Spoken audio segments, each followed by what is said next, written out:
Magandang araw, sambayanang Pilipino. Magandang araw, mga kababayan. Kasama niyo po ngayon si Ka Eric sa isa na namang episode ng ating Balita at Talakayan. Maraming salamat sa inyong patuloy na pagtangkilik, pagsuporta, pag-promote, pag-share at ang pagtulong na lumaganap po ang ating mga videos.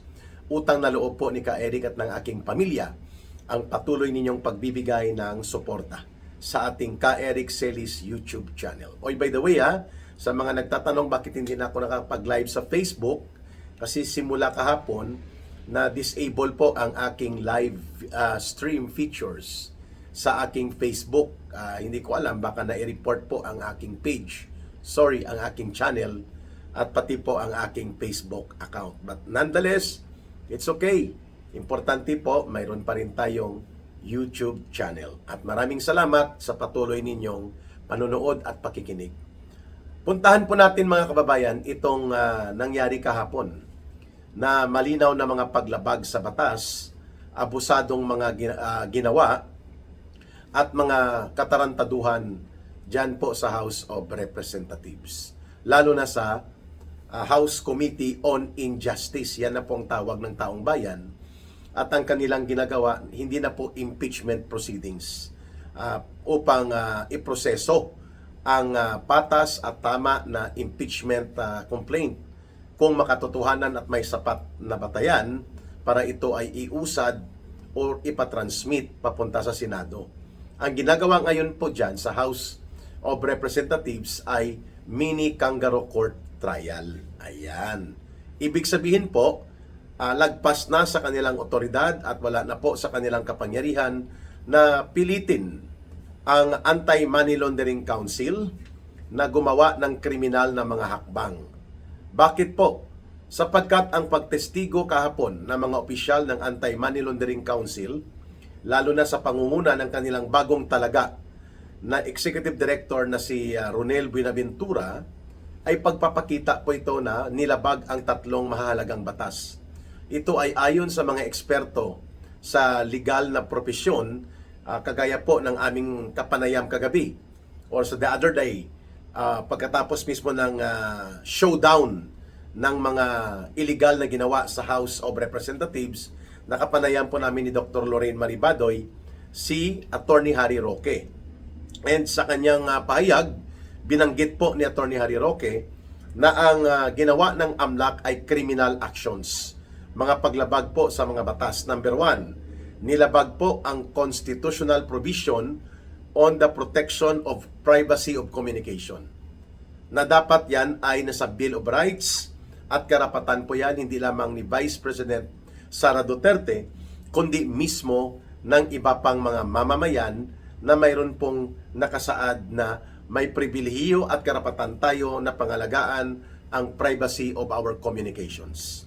Pangalawa, without a court order, binulatlat at ipinakita ang mali-mali at binaluktot na konteksto o wala man lang pagpapaliwanag kung bakit may mga transactions na sinusundan ang Anti-Money Laundering Council mula pa ng panahon na hindi pa Vice President si Sara Duterte.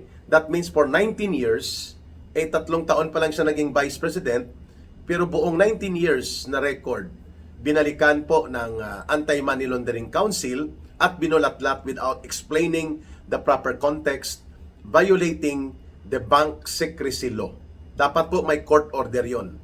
At lahat po halos na mga abogado alam po yon na paglabag yon sa bank secrecy law.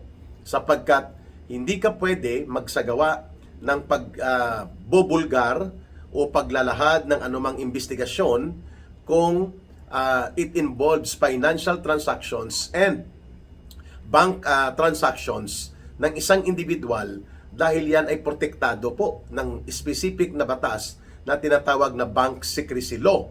So for you to be able to produce the data and related information patungkol sa iyong iniimbestigahan, you have to have a court order on that. So dapat may court order. Maliban na lang po kung iyan ay nakasaad sa iyong report sa Anti-Money Laundering Council na mayroong sapat na batayan at nag-request ang bangko na gawin mo yon. So nilabag din po ang pangatlong batas, yung Anti-Money Laundering Council Law.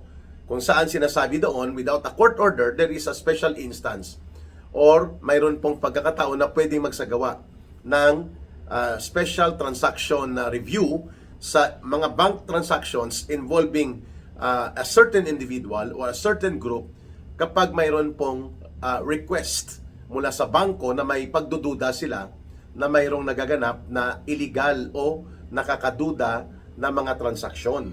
So, yan po ay malinaw din na nakasaad sa Anti-Money Laundering Council law na nagbuo nito na kailangan may court order or kailangan po may request ang mga bangko o ang isang bangko o ang isang financial institution na mayroong nagaganap na posibilidad ng illegal transactions. So, malinaw, 3 batas yun. At according kay Attorney Harry Roque, kapag napatunayan po ito at sakaling magsampa ng reklamo, si Attorney Mans Carpio, yung asawa po ni Vice President Sara Duterte, at pati po si Vice President Sara Duterte, ng kasong kriminal laban sa AMLAC, lalo na dito kay Executive Director Ronel Buenaventura, na mukhang sadyang inilagay at pinaniobra nila Marcos, nila Lisa Araneta para ito ang magmaniobra ng pagpapahiya at mga pagpapakalat ng nakakaduda at binaluktot na impormasyon. So may kulong po ito, pati po sila Malita Girl Luistro, may kulong ito ng 3 taon hanggang 8 taon, depende sa desisyon o hatol ng korte, at mayroong kabayaran na 500,000 per count bilang penalty or danyos.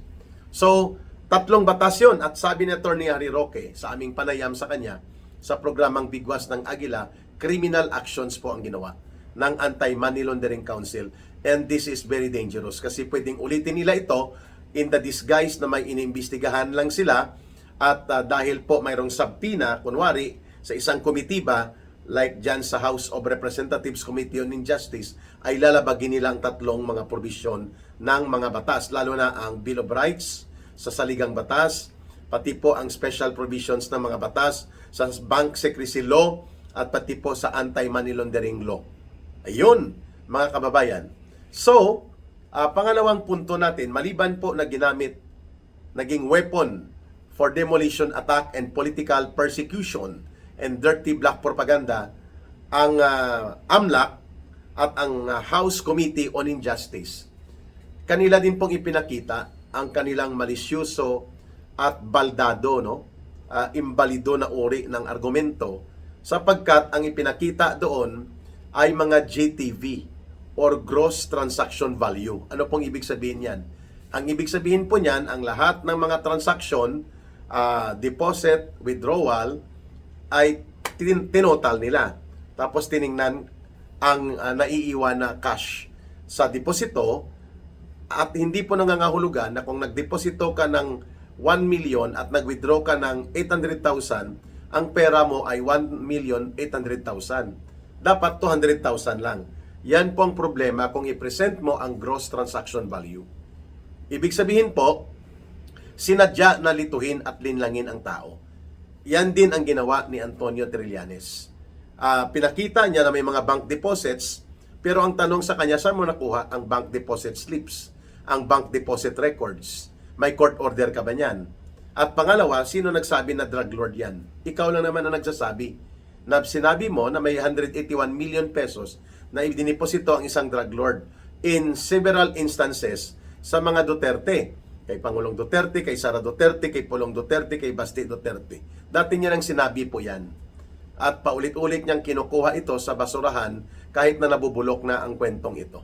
So mukhang Madriaga Bicoy Part 2 nga itong ginawa ni Trillanes din dyan sa House of Representatives, no?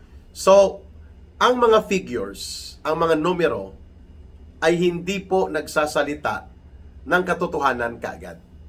Kahit pa na mayroong mga allegedly ay may suspicious transactions, hindi po automatic yan na ebidensya. At pangalawa, hindi rin po yan konklusyon na may kasalanan. Ang mga aligasyon, at lalo pa kapag ang ginawa po ay illegal ang pamamaraan, hindi po ito magiging batayan ng makatotohanang ebidensya. Ang ibig sabihin po niyan, the fruit of the poisonous tree doctrine in the rules of evidence sa criminal cases, or even sa rules of evidence, basic po na dapat tama at patas ang pagkuha ng ebidensya. Hindi siya ninakaw, hindi siya pinalusot, hindi siya ginawang special operations. At kaya, walang value sa kaso na ito ang mga ginawang kriminal na paglalahad at ginawang pag-atake at ginawang marumi na laro ng propaganda ang paglalantad na ginawa ng Anti-Money Laundering Council. Pangalawang punto ko dito, mga kababayan, napakadelikado na ang gobyerno na mismo ang lumalabag sa batas, ginagamit at iniikutan ang batas, binabaliktad ito at ginagamit na instrumento sa pangwawasak sa maruming laro ng politika ang mga institusyon ng gobyerno na dapat ay humahabol sa totoong mga kriminal at hindi para sa political operations. Yan po ang naging kalagayan kahapon ng Anti-Money Laundering Council. Naging isang katawa-tawa at naging isang kahindik-hindik na ahensya na pwede silang magladlad ng mga impormasyon na kulang sa konteksto, walang paliwanag at ang higit sa lahat, walang otoridad at basbas ng desisyon ng korte.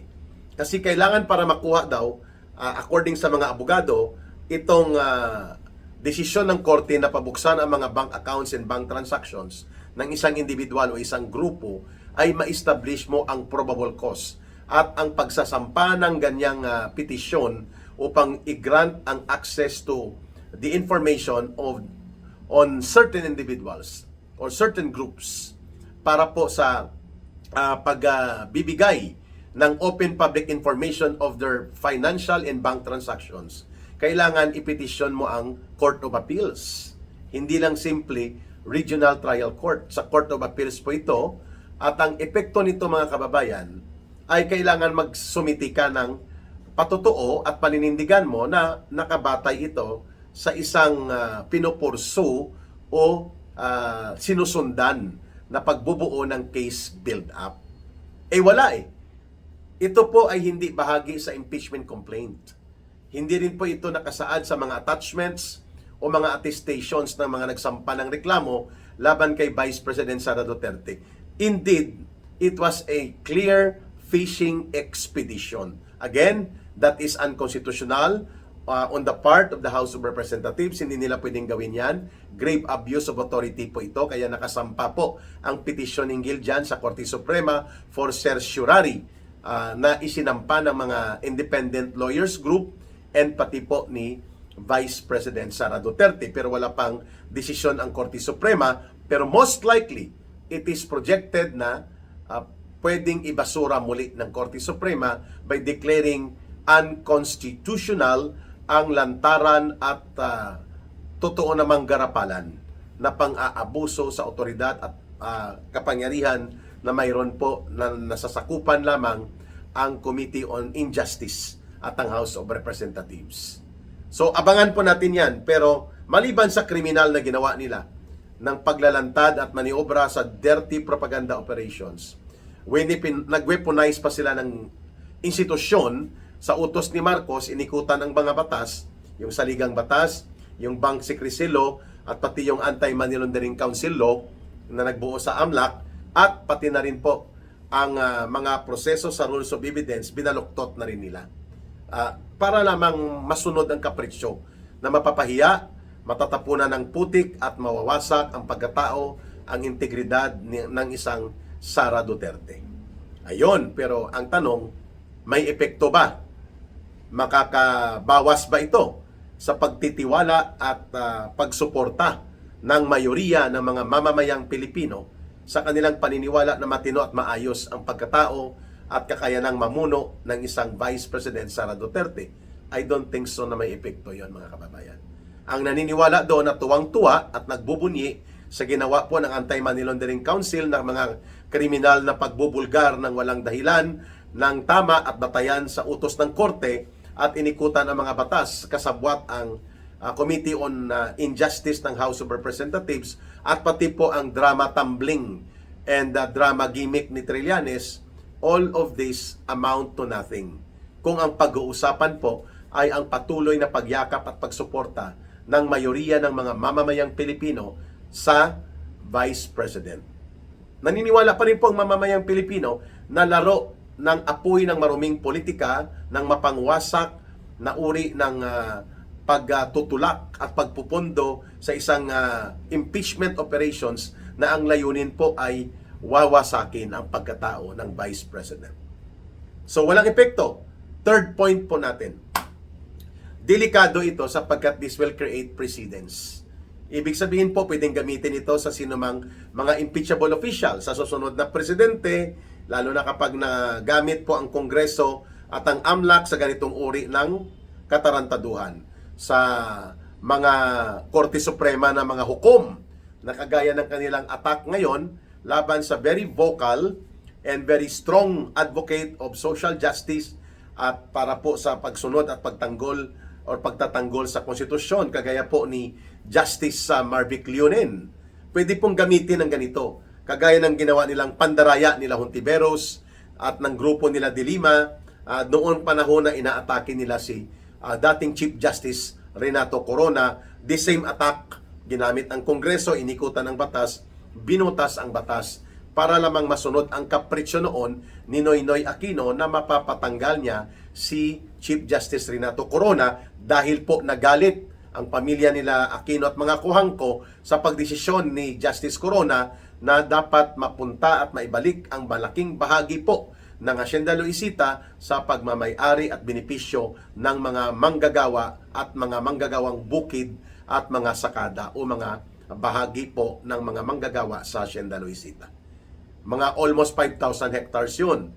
At yun ay ikinagalit ng pamilya Aquino at Kuhangko kaya hinabol-habol at pinadurog ni Noynoy Aquino si former Chief Justice Renato Corona. At ito nga po ang ginamit nila pandaraya sa mga paglalahad ng mga bank transactions, bank records, pati sa mga ari-arian noon, ginamit pa pati ang LRA or Land Registration Authority. Only to find out later na sabi ng ombudsman, sabi ng Sandigan Bayan, walang kasalanan at walang ginawang krimen patungkol sa pandaraya ng kanyang salin o anumang pandaraya sa ill-gotten wealth na sinasabi itong si Chief Justice Corona. Pero patay na siya.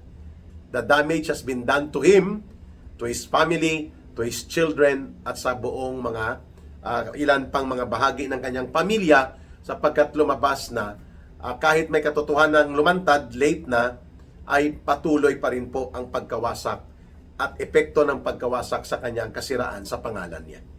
Yan po ang gustong gawin ng House Committee on Injustice. Alam po nila na hindi ito tatayo sa pagdating sa impeachment court sa Senado.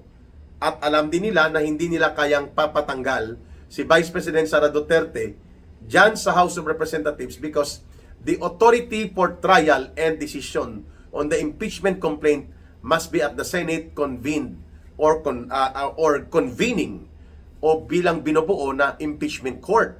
At hindi po yan sa House of Representatives.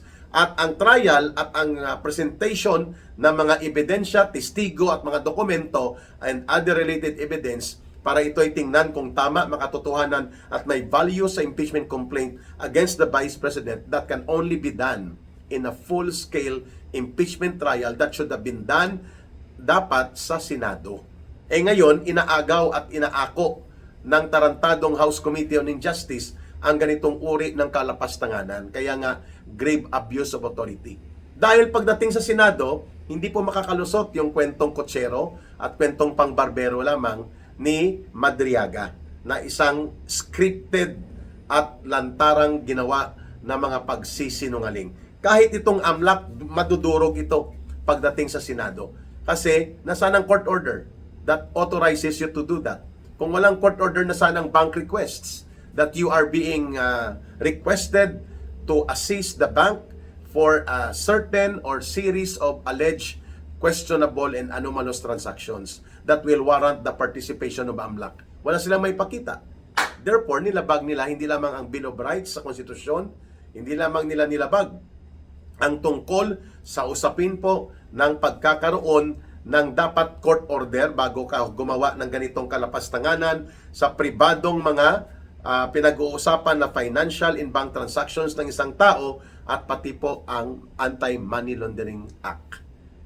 Lahat ng ito nilabag at nilapastangan ng House of Representatives kasabwat ang Anti-Money Laundering Council. At ang Anti-Money Laundering Council po ay direktang nakokontrol po yan ng presidente. Instrumento yan po ni Marcos. Pero nagkamali sila sapagkat ang taong bayan ay hindi naman po tanga at bobo. Para hindi makita na ito lahat ay dinisenyo lamang para siraan ang pagkatao ni Vice President Sara Duterte, pahinain ang political support ng tao sa kanya at magkaroon ng kalituhan doon sa hindi pa decided kung ano talaga ang tama at totoo. Pero lalo pa lamang nilang binuksan na di bali nang maging kriminal sila at gamitin ang prosesong kriminal at mga pandaraya at mga abuso basta lamang masira at matapunan nila ng putik ang pagkatao ni Vice President Sara Duterte. Mga desperado. Yun, mga kababayan. But definitely, hindi nila kayang ito ay panindigan at mailusot sa Senado. Sakaling i-transmit nila at itulak papunta sa Senate Impeachment Court. Abangan ang iba pang mga pananaw dito sa Ka Eric Celis Balita at Talakayan. Hindi mo na ako makapag-live sa Facebook. At kung mag-live stream ako, baka YouTube muna ang gagamitin po ni Ka Eric. Maraming salamat sa inyong pagtitiwala at pagsuporta. And thank you for sharing, promoting, and campaigning for our videos and for our channel. Mahalin po natin ang bansang Pilipinas. Walang ibang magmamahal nito, kundi tayo ring mga Pilipino. Para sa Diyos at sa Pilipinas nating mahal, may God bless everyone, and may Allah will be with those who are Muslim brothers and sisters. Maraming salamat. Bye for now. Ito po si Ka Eric. Mabuhay!